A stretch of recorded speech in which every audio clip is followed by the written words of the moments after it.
If you've been married and are now divorced, then you know that marriage is a corrupt institution, probably a wealth distribution program or a welfare program for the ingrates, the inept, and the insane. But the good news is, marriage as an institution is in its death throes. I would suggest that we are very near the end of marriage as a pillar of our society. It's certainly going to be a very disruptive time as people come to that conclusion. But I'm pretty sure that we're within a generation or two of marriage fading into the pages of history. Today, I want to talk to you guys a little bit about why that's happening and what you should do about it. And for you young guys who have not heard content like this before, listen up, because this may just save your life. This may be exactly the information you need to hear right now. Generations before you did not have access to social media the way you have it now. And so benefit from this, because it will inevitably make a big difference in your life. Let's talk about it. Despite all the evidence to the contrary, there are those in the media who would have you to believe that marriage rates are going to bounce back. It's an economic thing. You know, it just started with the economic collapse back in 2008, and then the pandemic, and they all have an excuse. The truth of the matter is, the rates have dropped 60% since 1970. And not only is that rate continuing to drop, but it's accelerating. So I don't see that there's any chance that we're going to experience a comeback of marriage anytime soon. And part of that is because of social media. Me, other guys online, going back for the last 10 years or so, have been educating young people, young men in particular, about the dangers of marriage. That it is not an institution that benefits men. Today I'm going to give you a whole string of why getting into a marriage is the last thing that you want to do. And you're not going to lose anything in the process. I guarantee you, you're going to be just fine. All the benefits that marriage offers can be had without having a contract or a government in the middle of your life.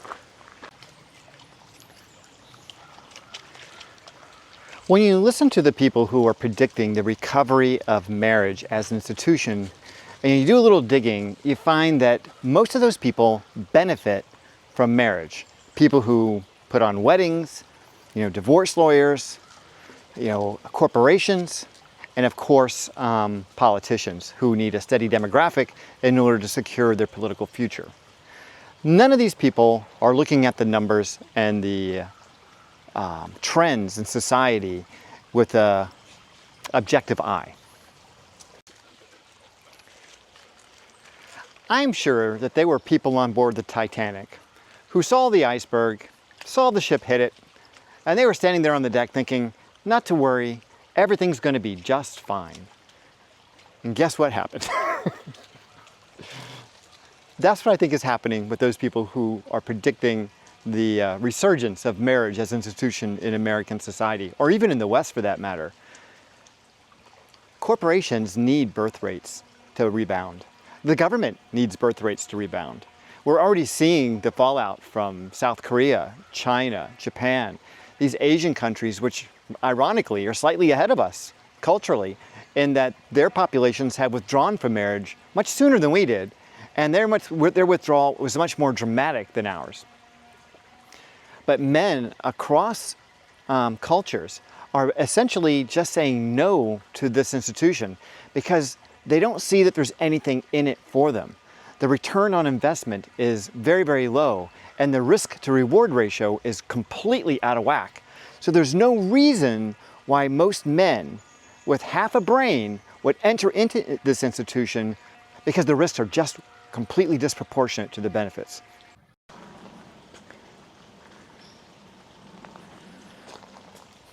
So we can talk about the statistics and how marriages, rates have dropped 60% since 1970. We can look at, how birth rates are down from what women say is their ideal, which averages out to about 2.7 per woman, to what is actually slightly less than 1.7 per woman, and start looking at it from the perspective of economics. Really, what it boils down to is that when women became financially independent, the mathematics of marriage stopped working. And you can think of it like this. Imagine you have two companies that are considering going into a merger. Now, if both companies are extremely profitable and there's no real upside to the merger, then why would either one do it?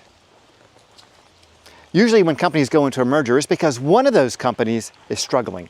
One of them needs a hand. One of them needs some help. But if both companies are financially soaring, they're just profitable as they can be, you're not going to see a merger there. There's no benefit to them. So I would suggest that so long as women are now, and probably will be forever, financially independent, and men who have always been financially independent, we have no need for one another on a financial basis. So the likelihood that marriage is going to be, recovering anytime soon are almost zero.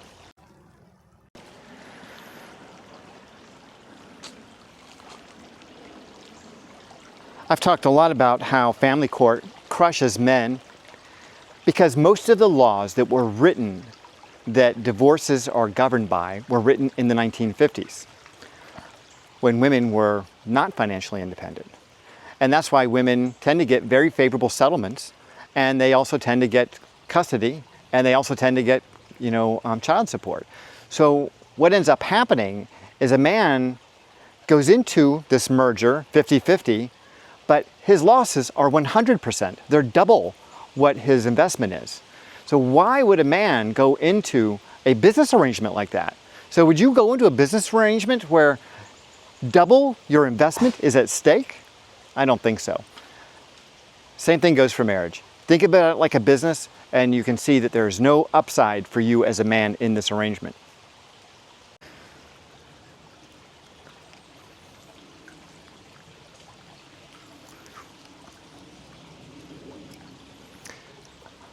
This week I caught a video it had that guy that wrote that book about boys and men, and he's all concerned, just like all those other people are. They're all very concerned about boys and men and how we're not getting married and stuff like that. Anyway, he put a question to this panel of boys, young men. I said, guys in their 20s. Would you guys marry a woman who makes more money than you? And of course, all these young guys are like, yeah, absolutely. Hell yeah, man. I'd definitely marry a woman who makes more money than me.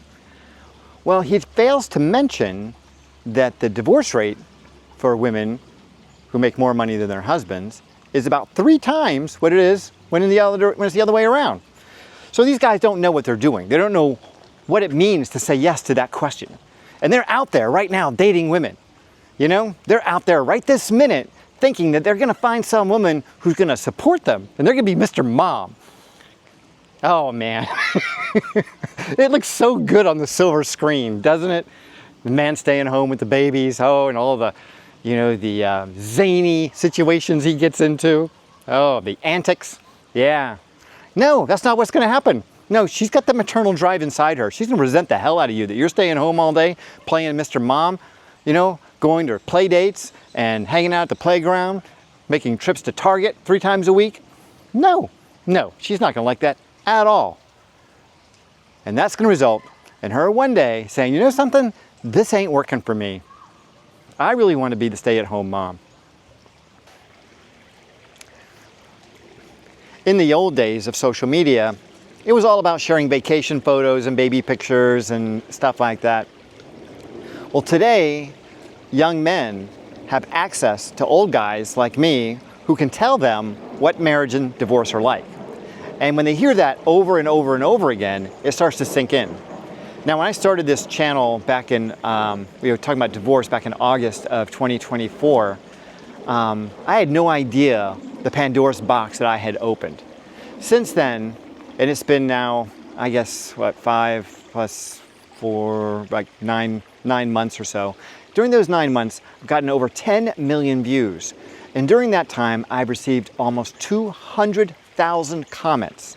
And I cannot tell you how many men have said, John, you're telling my story. How did you know? This happened exactly the same way to me. I mean, I hear this every single day in the comments. Guys are telling me that their story is so similar to mine that it is shocking to them, that it's almost surreal. How could you be experiencing exactly the same stuff that I'm experiencing? Because it's not a coincidence. It's just not a coincidence. This is just the way the institution works. It's the way women are. It's the way the fallacy of the institution. And there's so many forces that are operating against it. I mean, we already talked about the legal system, the financial aspects to it. There's all kinds of issues with the different psychologies of men and women and the way we approach life. And I could probably make a pretty strong argument that, you know, men and women were probably not meant to live together for more than a decade or so, because that's about the time that it takes for us to get really fed up with one another. So the idea that marriage is a viable institution when people are living to be 85, 90, or even older, and our lifespan is only increasing, especially if you're taking good care of your body, why would you want to spend 50 or 60 years with someone who hates you for most of that time? Yeah, why would you want to do that? Don't.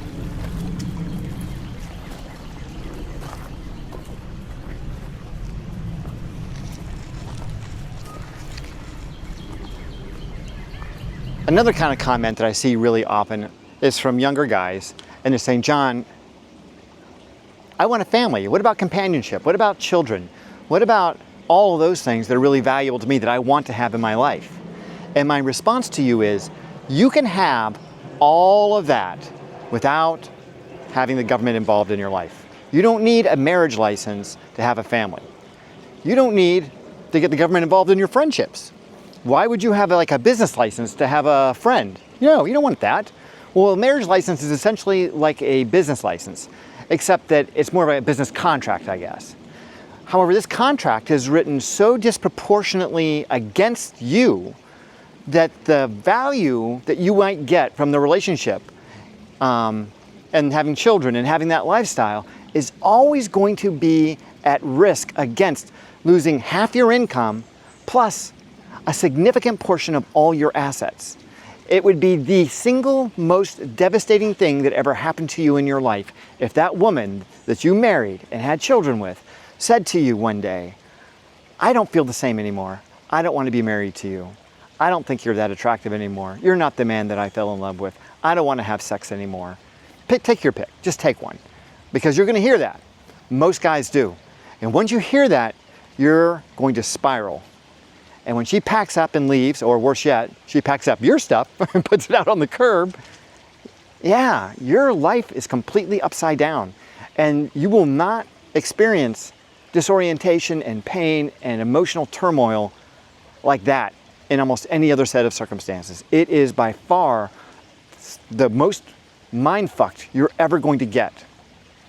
And then, economically, you're going to get it in the rear in court too. You may not even have a relationship with your kids anymore. All your dreams of having this, marriage that goes into old age, into retirement, and you're sitting on rocking chairs, reflecting on your wonderful lives together, yeah, that just goes up in smoke. It just goes up in smoke. And then you're left with this huge empty space in your gut. And you're wondering, what the hell was I thinking? What did I do wrong? What's wrong with me? How did this happen? Yeah, you do not want that experience. It is devastating. It is devastating. So, you don't need to get the government involved in your relationships. You can have a relationship with a woman and you can get her pregnant. I've seen it happen. I've done it myself without even being married. Did it before I got married. And you can have kids. I have a kid from that pregnancy. But he's still one of my best friends. So, you don't need to have a marriage license to have a family. You can do that completely on your own. And there's myriad ways of doing it. There's a lot of different ways. There's surrogates, there's adoption, there's girlfriends, there's lots of women out there who are really happy to be in a cohabitative relationship, or even in a relationship where you have children and you both have your own separate houses. I mean, there's all kinds of circumstances out there. Just because everyone has done it this way in the past doesn't mean that this is the way it's going to be done in the future. So we're really at the frontier of an entirely new social structure, and you have the opportunity to write it the way you want it. You do not have to accept that the way your grandfather did things or the way your father did things is the way that you must do things. All that is changing, and it's changing fast.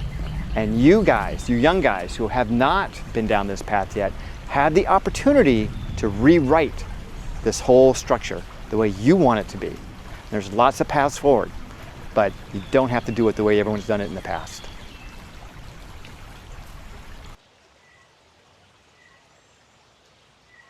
So here's how this looks in practice for different guys. So you guys who, like me, are divorced, you've already been down that path. You don't need to learn this lesson twice. Spare yourself the pain. Enjoy your freedom. Rediscover yourself. Build some wealth. Get some hobbies. Date. Expand your social life. You don't need the structure of a marriage in your life in order to be happy. Find a way to explore your freedom and embrace it fully. I think a lot of men get into marriage because they feel like they need structure in their lives. And maybe when you're 22 or you're 25, that's when I was, or 30, you think that's going to benefit you. Yeah, it doesn't. It doesn't. The last thing you want is a woman structuring your life. No, don't do it. You've been down that path. Don't do it again. For young guys who have not been married yet, this is your opportunity. Date without the pressure of worrying about getting married. Be free, be happy, be fully in the moment when you're with a girl that you really enjoy. Don't be afraid to fall in love. Don't be afraid to have a relationship. Don't be afraid to let it evolve to a certain degree and be exclusive. Just don't get yourself in too deep. And if it comes to that moment where you're starting to think, okay, well, maybe marriage is on the table, I suggest you do this like you would a business decision and run the numbers. Take a look at the legal situation where you live. Find out how divorces are settled. Take a look at the amount of money you have in the bank, how much money you're making, how much money she's bringing to the table, how much money she's making, the cost of living that you have to face, what your plans are for children, and just do some math here. You will see that even if you don't feel emotionally devastated at the end of this, if she leaves you, you're going to be just fine. You'll recover. And we all do. We all recover. Most of us do. But the financial impact of this is going to add a whole nother layer of pain, because it may take you a decade to recover from that loss. And think about that. Would you take a risk on an investment if the potential loss was so great that it might require 10 years of hard work to recover from it? Would you do it? I don't think so. But run the numbers. Maybe it'll change in the future. Like I said, these things are all changing. It's evolving as we speak. But don't get into some traditional marriage where she's got access to all your money and your assets, because you'll regret it. I promise you.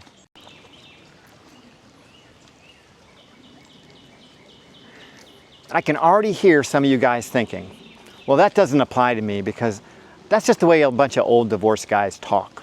He's just bitter. That's what it is. He's a bitter old man. That's not going to happen to me. I'm way too smart for that. I'll get a prenup. Yeah, prenups are not worth the paper they're written on after a certain period of time. So once you get past 5 years in a relationship, definitely after 10 years, situations change. And also, the judge can take into account what she tells him or the circumstances surrounding the signing of the prenup. Maybe she felt pressured. Whew. You don't want to go into court having her say that she was pressured by you to sign a prenup before you got married. Yeah, that could go off really badly. Anyway, my point is the judge can throw that thing out without any consideration. It'll happen so fast it'll make your head spin. He'll just say, yeah, we're not going to consider that. Put it aside. We're setting aside the prenup. It's been too long. Or she said she was pressured into it. Yeah, we're setting aside the prenup. It doesn't apply here. It'll happen just like that. And before you realize that he's not listening, he's not going to hear your pleading that no, you got to listen to me. No, she signed it. It was fine. We had an agreement. You're saying we agreed. He's like, no, sorry, man. Got a whole new agreement coming. You're going to love this one. You're going to give her half your stuff and half your money for the rest of your life. How do you like that agreement? So just a real quick recap. Marriage rates are declining not because men are afraid of marriage or because they are somehow broken and incapable of marrying a woman or finding a woman to marry. That's not what's happening at all. No, they are getting smarter.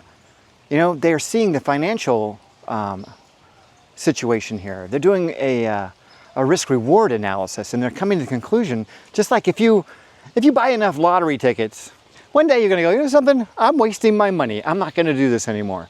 Well, it's the same thing with marriage. Like, why would you waste your money? Why would you do that? You don't have to do that. There's another path to achieve wealth than buying lottery tickets. Take those dollars and put them in the bank. Buy some stock. Buy some Bitcoin. But don't waste it on lottery tickets. That's just a tax. And same thing with marriage. Why would you invest your time, energy, and your life into a woman when the likelihood that she is going to turn it all upside down when she's not happy and take half your stuff is a very, very, very good likelihood? It's happening to most marriages right now as we speak. So don't let it happen to you.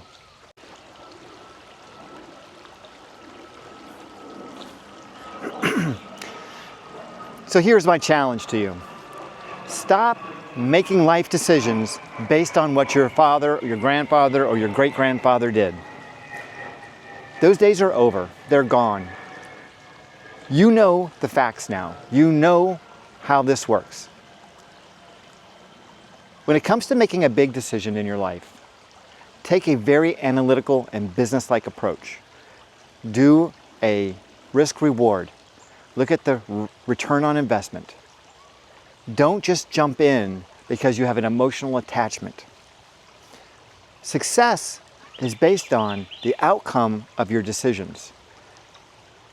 Getting into a marriage is giving someone else a significant control over the balance of your life. So don't do that. All right, you guys, that's all I got for you today. I think I swallowed a gnat. So if you like the video, please like and subscribe. If you know someone who's going through this decision-making process, do them a favor and share this video with them. Until I see you next time, remember, stay healthy, and if you can, stay single.